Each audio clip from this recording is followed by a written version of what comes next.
Oke, kita lanjutkan video edukasi. Sekali lagi ya, ini hanya edukasi. Yang ingin hiburan skip aja. Nah, selama 80 tahun Indonesia merdeka ya, 81 tahun itu ekonomi rezim Soeharto ini mendominasi perilaku ekonomi di Indonesia. Jadi kalau dibilang bahwa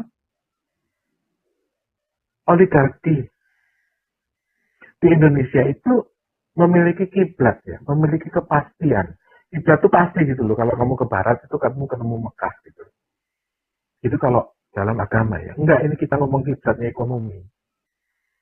Artinya kiblatnya ekonomi itu apa? Kiblatnya itu semua mengandalkan developer. Developer itu menggunakan tanah.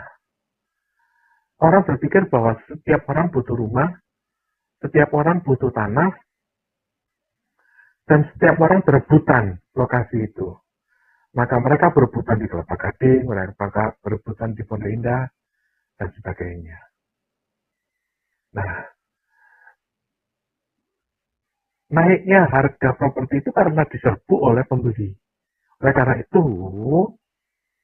para sejuta orang Chinese di Indonesia itu memiliki kiblat yang sama, yaitu ngerubungin properti yang naik daun. Zaman dulu disebut Kelapa Gading, zaman sekarang disebut Summarecon. Jadi mereka itu mengerubungi atau menyemuti atau merangsak, ya, mengeroyok semua properti yang ada di Summarecon itu direbut oleh sejuta orang Chinese di Indonesia. Ya, saya asumsi sejuta, yang 9 juta itu ya miskin juga semua. Nah, itu kiblatnya orang-orang. Seolah-olah mereka mendewa-dewakan properti. Maka dari itu, sekarang itu banyak orang over investasi. Rata-rata teman-teman saya itu memiliki ruko 3, rumah 7. Saya sendiri memiliki apartemen 3. Ya namanya apartemen ya kepake lah. Gitu kan, anak makin gede. Jadi, kita masih bisa menggunakan sesuai kebutuhan. Ya. Tapi beberapa teman saya itu yang portal-portal. Ada juga pengusaha yang rajin masuk TikTok itu yang perempuan, Wanu Nababan atau apa itu. Itu punya kios 20. Dan dia tiap bulan udah ongkang-ongkang aja dapat 200 juta. Tiap bulan. Sewa dari kios-kios itu. Nah sekarang kiosnya kan juga nggak laku. Disewakan gratis saja nggak mau orang. Artinya apa? Artinya kiblat kelompok ekonomi di Indonesia itu yang kiblatnya dasarnya dari properti, dasarnya dari rumah atau ruko atau kios, itu bubar. Nah sekarang itu banyak sekali fenomena di mana cabut aja dulu deh gitu loh. Banyak anak-anak muda tuh pindah kewarganegaraan dari Singapura. Itu tiap bulan ada 1.000 kali. Mereka eksotus sudah jadi programmer pindah Singapura. Sudah beli rumah di Singapura, tinggal di Singapura. Jadi warga negara Singapura. Oleh karena itu, apakah benar bahwa ekonomi Indonesia itu bakal hancur? Apakah benar orang-orang yang eksodus pindah kabur aja dulu? Apakah itu benar? Itu harus diperiksa. Nah, kiblat yang benar itu bukan mesti pada uang, karena uang itu adalah liability. Jadi kalau ada uang ada orang punya uang 1 triliun ya, udah banyak banget kan, 1.000 triliun. Itu nggak mungkin itu uang, itu kredit. Itu loh. Oleh karena itu, beberapa klub itu kan Asia Pulp and Paper juga agak keteteran. Karena apa? Kreditnya itu over ekspansif. Kalau kamu kreditnya 1 triliun, ya bagus. 2 triliun bagus. 100 triliun kembung. 700 triliun meninggal. Kira-kira begitu. Ya, kiblat bukan lagi uang. Ya, karena uang itu adalah liability. Uang itu sudah jadi kredit bank. Jadi, saya pribadi ya, saya nggak tertarik dengan uang. Orang itu mengidolakan uang ya, seluruh rakyat Indonesia ya. Itu mengidolakan uang ya, karena kamu nggak punya uang. Tapi kalau sudah 1 juta sehari, ya, kamu nggak bakal habis. Nggak bakal habis. Apa kamu mau beli motor tiap hari kan enggak. Beli motor pun kamu cicilan 1 juta sebulan. Kalau kamu menghabisin 1 juta sehari itu nggak bakal habis. Ya, TikTok sudah kamu pencet-pencetin itu semua juga masih ada.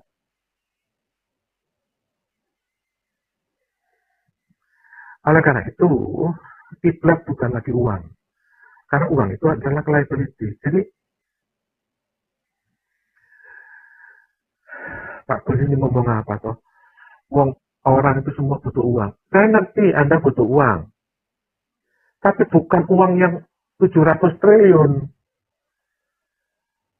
Kalau orang 700 triliun itu apa? Utang kan? Nah, kalau utang kan harus dibayar. Utang kan ada bunganya. Bagaimana Anda membayar bunga? Ada teman saya ya, kreditnya itu 300 triliun. Setiap bulan itu bayar 3 triliun. Sorry, kreditnya itu 300 miliar. Setiap bulan tuh bayar 3 miliar. Setiap bulan. Berarti kan setiap hari itu kamu udah harus bayar 100 juta. Setiap hari, everyday gitu loh. Jadi uang adalah beban. Oleh karena itu, ya kita perlu sebenarnya itu kita perlu. Hanya untuk makan. Paling ya 100-200 ribu sehari.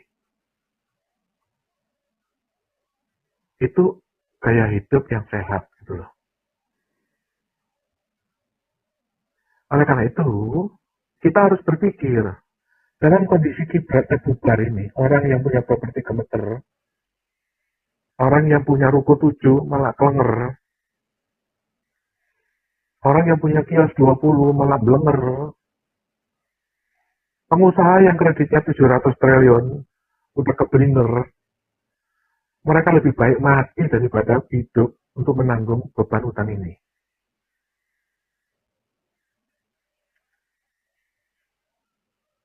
Apa kiblat yang benar ke depan ini? Kenapa saya itu mencintai negeri ini?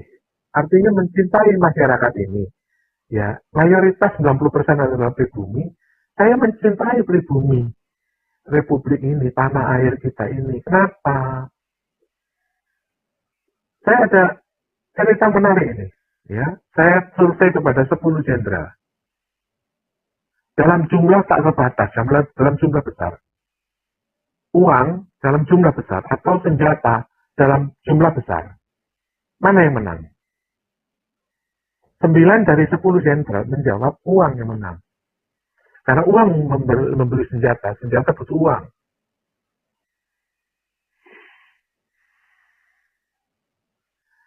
Saya nggak menyalahkan mereka karena mereka nggak punya uang. Tapi jawaban yang benar itu adalah senjata. Permulaan uang itu dari senjata. Saya mau nanya, pada waktu Julius Caesar itu menyerbu Mesir, itu kan dari senjata. Baru kemudian hartanya Mesir itu disedot, dipajakin kayak Mesir itu. Kayak Mesir itu kan besar, banyak banget. Lebih jauh lebih besar daripada Romawi. Itu yang dipajakin. Pada waktu Khalifah Utsman menyerbu Konstantinopel, pakai apa? Pakai senjata. Dari senjata itulah mereka menguasai suatu negara untuk membuat pajak mendapatkan uang. Jadi uang dalam jumlah besar atau senjata dalam jumlah besar, mana yang lebih menang? Senjata.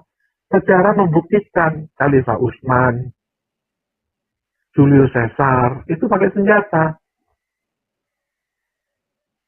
Kira-kira begitu. Ya, jadi kalau saya mau nanya ya, saya lahir itu tahun 66. Kewarganegaraan saya itu suratnya dari mana? Waktu itu belum ada kantor imigrasi. Jadi surat saya itu dibuat oleh rekomendasi Pangdam. Kewarganegaraan itu pakai rekomendasi Pangdam. Kalau kamu anak veteran, kamu anak pejuang, apalagi ayah saya memiliki bintang gerilya, kamu otomatis punya rekomendasi untuk jadi warga negara atas putusan militer. Saya pernah berdebat dengan universitas, saya masuk IPB itu tahun 84.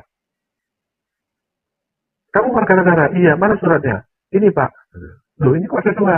Ya Pak, ini surat keterangan pengadilan Pak, bahwa saya masuk warga negara itu dari putusan peradilan. Waktu itu.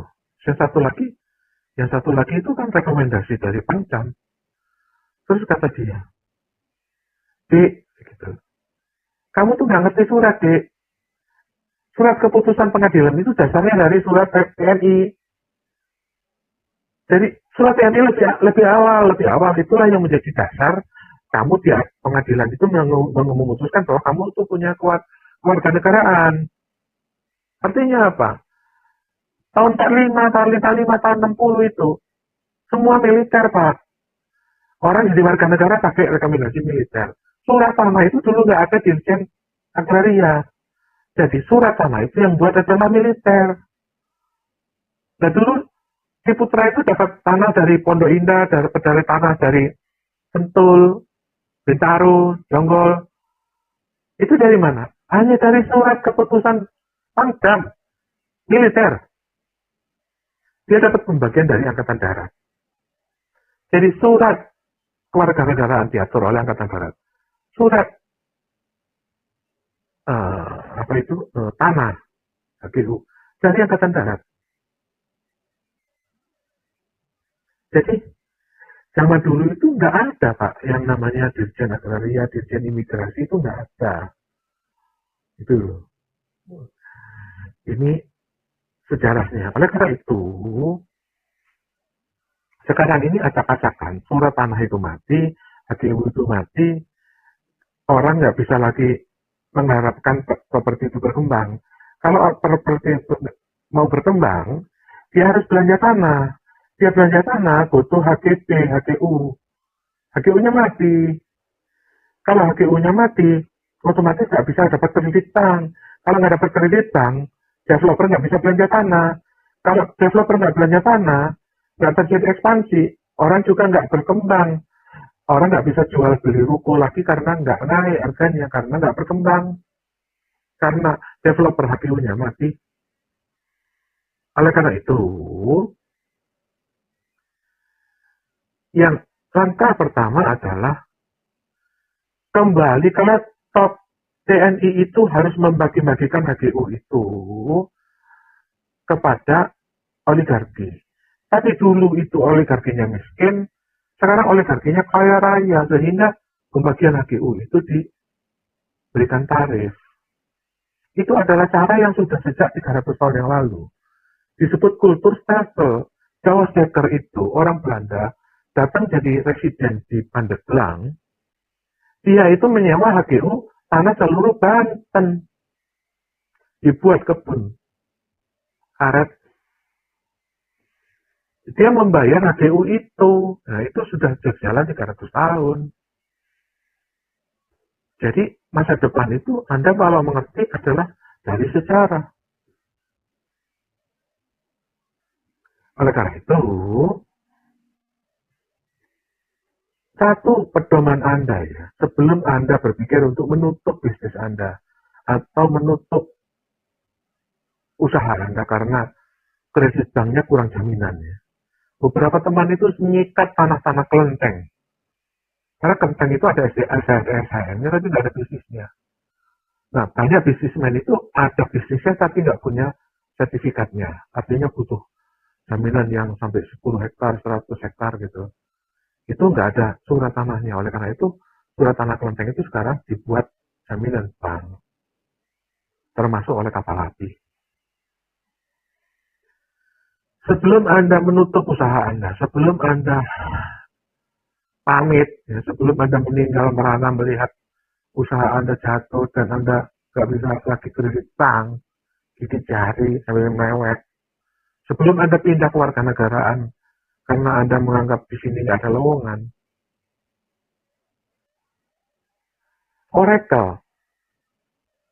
Oracle itu adalah sebuah sinar, ya, yang kalau dipegang Anda itu jadi emas. Itu ada di Indonesia. Kenapa? Karena aset VOC itu 7 triliun. Anda cek di Google. Aset VOC itu 7 triliun dan itu masih utuh selama 300 tahun menurut perjanjian dengan pemangku negara. Jadi tahun 1757 itu Belanda itu kalah lawan Sultan Agung. Oleh karena itu mereka berdamai dan cucunya Sultan Agung itu disebut pemangku negara. Konsep ini sudah berjalan 300 tahun. Dari pemangku negara 1, 2, 3, 4, 5, 6, kemudian dilanjutkan Soekarno, Soeharto. Dan sekarang kembali lagi kepada cucu Mangkunegoro 6. Kalau kiblat Oracle ini kamu nggak paham ya, jangankan Indonesia Pak, jangankan oligarki Pak. Federal Reserve itu, kalau seandainya mereka kekurangan agunan, karena Bank Dunia itu agunannya dari 7 triliun rekening VOC yang disita oleh Jenderal Douglas MacArthur. Sekarang ini itu menjadi kredit Bank Dunia 118 triliun itu berhenti Pak. Amerika itu menanyakan kembali kepada cucunya Mangkunegoro 6 untuk menambah utang mereka. Nah sekarang utang Amerika itu di bail out atau dibayarkan melalui rekening-rekening Jerman Soeharto. Itu adalah Oracle yang ada di Indonesia. Kalau kamu pegang ini, kamu jadi emas. Itu disebut hand of Midas. Itu ada di Indonesia. Hanya Prabowo entah paham atau enggak.